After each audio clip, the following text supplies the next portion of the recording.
Yo, première vidéo sur les biais cognitifs. Ouais. Je pense que ça va être une série de vidéos qui sera importante parce que, en fait, tu peux pas te battre contre quelque chose que tu ne vois pas ou que tu ne connais pas. C'est pour ça qu'on dit que la connaissance, c'est le pouvoir. En tout cas, moi, c'est comme ça que je le perçois parce que si tu n'es pas au courant de comment fonctionne ton cerveau, en tout cas un minimum, bah, tu vas juste te faire avoir par celui-ci. Ton cerveau n'est ni ton allié ni ton ennemi. Ça va dépendre juste de ce que tu sais de son fonctionnement, selon moi. Et donc aujourd'hui, on va parler d'un premier biais cognitif qui est très courant. Le biais de confirmation. Le biais de confirmation, c'est quoi? C'est la tendance qu'on va avoir de manière... ça va être dans notre subconscient, hein, c'est inconscient plutôt. De manière inconsciente, on va avoir tendance à accepter les idées qui vont dans notre sens, c'est-à-dire que si tu as déjà une opinion qui va dans un sens et que quelqu'un te parle d'une idée et que cette idée valide cette opinion, tu vas avoir tendance à l'accepter automatiquement sans vérifier l'idée qu'on vient de te proposer et qu'on essaie de te mettre dans ta tête. Et il faut savoir que pour moi, les idées, c'est... On a tous l'impression que on contrôle, on se contrôle et qu'on contrôle nos idées, mais je pense que c'est plutôt nos idées qui nous contrôlent. Et donc il faut faire très attention aux idées qu'on met dans notre tête. Qu'on essaye soit de nous mettre dans notre tête, soit qu'on met nous-mêmes dans notre tête sans faire exprès, sans s'en rendre compte. Et donc c'est pour ça que j'ai décidé d'ailleurs de faire ces vidéos sur les biais cognitifs. Donc je disais, le biais de confirmation va faire en sorte que tu acceptes automatiquement les idées qui sont en accord avec tes opinions et que tu rejettes ou ignores, on va dire, les idées qui sont en désaccord justement avec ta première opinion. Et ça peut être dangereux. Je vais te donner un premier exemple où c'est pas forcément dangereux, mais ça peut être dangereux d'accepter certaines idées juste parce qu'elles te font plaisir. Mais le premier exemple, et on va s'arrêter sur celui-ci, mais le premier exemple, ça va être quand tu te pèses. Tu vois, quand tu te pèses, disons que tu veux perdre du poids. Tu vas te peser, tu te mets sur la balance, tu vois un poids. Disons que tu veux atteindre 75 kg. Pour l'instant, tu étais à 85. Quand la balance t'affiche 88, donc en fait, tu as pris du poids au lieu de descendre, tu vas avoir tendance à te dire « Non, attends, faut que je vérifie si la machine, la balance, elle marche bien, etc. » Donc tu vas avoir tendance à réfuter l'information automatiquement parce qu'elle n'est pas en accord avec ton opinion. Toi, dans ton opinion, tu te dis que tu as fait des efforts, que tu as fait ceci, tu as fait cela. Donc forcément, tu dois perdre du poids. C'est ça ton idée, ta première opinion. Et là, tu as une information qui vient à l'encontre de cette opinion. Donc automatiquement, tu te dis quoi? Tu te dis non, je vais essayer de la refuter, il faut que je trouve un truc pour la réfuter.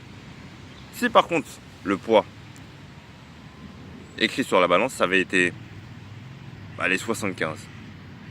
Tu aurais dit oh parfait, et tu serais parti. Tu n'aurais même pas essayé de réfuter, tu as accepté directement cette idée.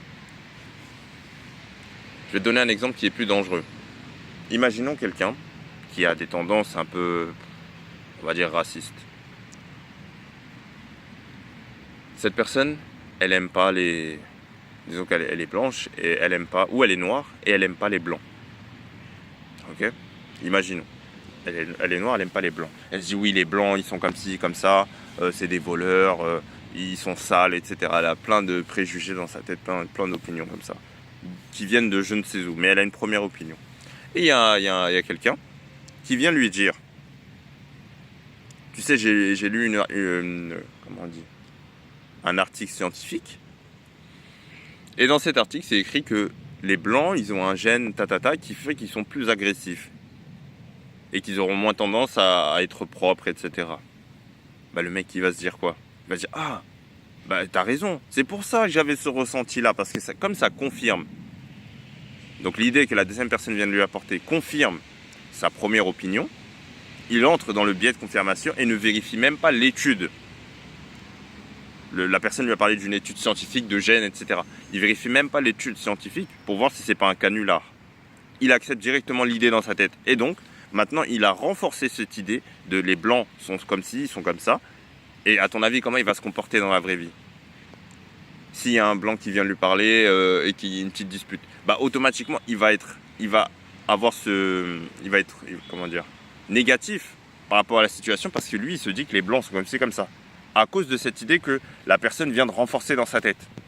Tu comprends pourquoi ça peut être dangereux? Parce qu'il peut y avoir plein de domaines où tu peux accepter des choses et ça va agir. En fait, l'idée va te faire te comporter d'une certaine façon.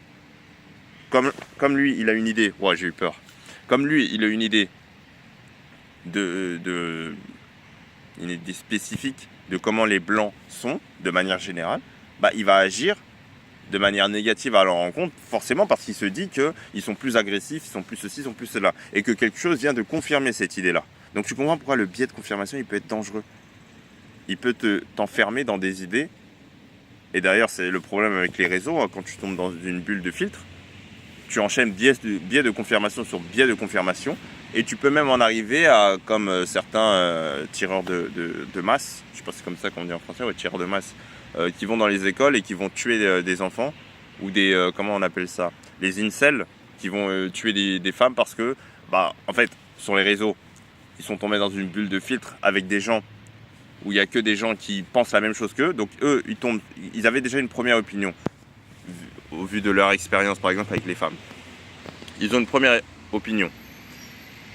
Ils tombent sur les réseaux sur des gens qui ont la même idée, qui proposent la même chose, et qui vont donc renforcer, et qui vont avoir des idées similaires plutôt, et qui vont renforcer son idée, parce qu'il ne va pas aller chercher à vérifier l'information. Ils vont donner des informations, oui, les femmes sont toutes vénales, sont toutes ceci, sont toutes cela. Il ne va pas aller vérifier l'information, ça confirme sa première opinion. Donc forcément, biais de confirmation, il continue dans cette idée-là, et à la fin, ça te donne quelqu'un qui est capable d'aller tuer une femme parce que il était frustré. Et qu'il était convaincu que c'était ça la vérité absolue. Donc tu comprends pourquoi une idée peut être très dangereuse et pourquoi le biais de confirmation, donc qui va faire que tu vas t'enfermer dans une idée ou dans un ensemble d'idées parce que tu prends pas la peine de vérifier en fait les informations qu'on te donne et qu'elles te font plaisir. Quand elles te font plaisir, bah oui, ça peut te faire commettre des actes irréparables.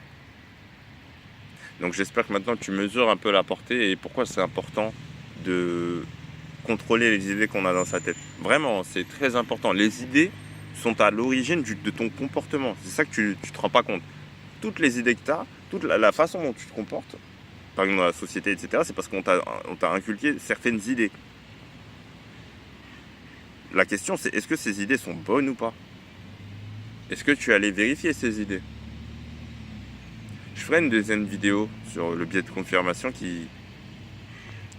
où j'essaierai de trouver un exemple. Je vais trouver un exemple qui montre bien, parce que là, j'ai pris l'exemple des tueurs de masse, et puis je pense que je suis sûr même que tu vas te dire « Oui, mais moi, je suis pas comme ça, je pourrais jamais arriver dans ce genre de truc. » Je vais essayer de trouver un exemple qui est un peu plus général, et qui montre à quel point les idées changent tout. Les idées que tu as changent tout ton comportement. Et pourquoi c'est important de vérifier d'où viennent ces idées et pourquoi tu crois en ces idées. Pourquoi tu crois, ou plutôt on va dire quelle est ta source, sur quoi tu te bases pour te dire que cette idée est vraie. Est-ce que c'est pas juste un biais de confirmation? C'était NZ.